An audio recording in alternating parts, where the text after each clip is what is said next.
ja tervetuloa vlogiini. Meikkasin vähän ja piristää.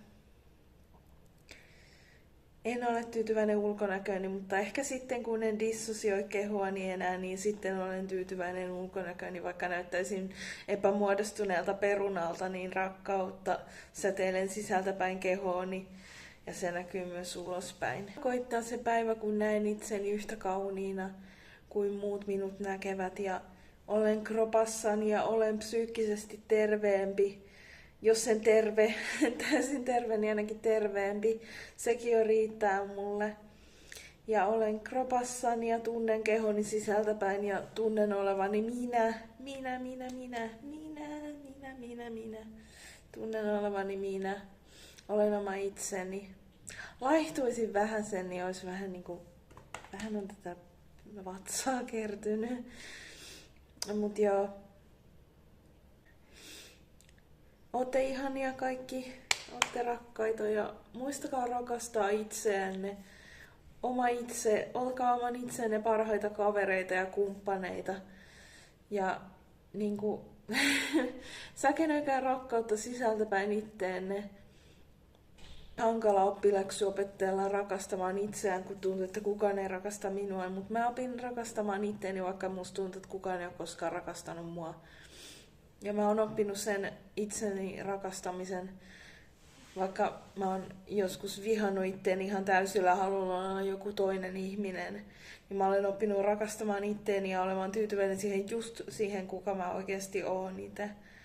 Että kyllä se voi oppia. Itseni rakastamisen opettelun mä aloitin pohtimalla omaa identiteettiä, etsimällä omaa pukeutumistyyliä, hiustyyliä, meikkailemalla tuollain ulkoisen kautta. Sitten myös sisäisen kautta opetella tuntemaan itteni, kuka mä olen. Etsi itseään. Se itsensä löytäminen on kaikista tärkein tuossa, että rakastaa itteensä. Sitten kun on löytänyt itsensä ja huomaa, että hei, mä oonkin just se ihminen, kuka mä haluan olla, niin sun on helpompi rakastaa. Sitten myöskin omien puutteiden hyväksyminen. Et mä en ole täysin tyytyväinen esimerkiksi mun ulkonäköön. Mutta mä pyrin hyväksymään sen ja rakastamaan itteeni sisältäpäin. Et kunhan mä oon just se, kuka mä tunnen olevan, niin on sisältäpäin ja fyysisesti mun omassa kropassa. Niin sillä ei ole mitään väliä, miltä mä ulkoisesti fyysisesti näytän. Kunhan mä tunnen, että mä oon fyysisesti kosketuksessa itteeni, niin se riittää. Mun ei tarvii näyttää, vaikka mä näyttäisin miltä, niin sillä ei ole mitään väliä. Sitten tietysti omakuvien piirtäminen on aika hyvä keino.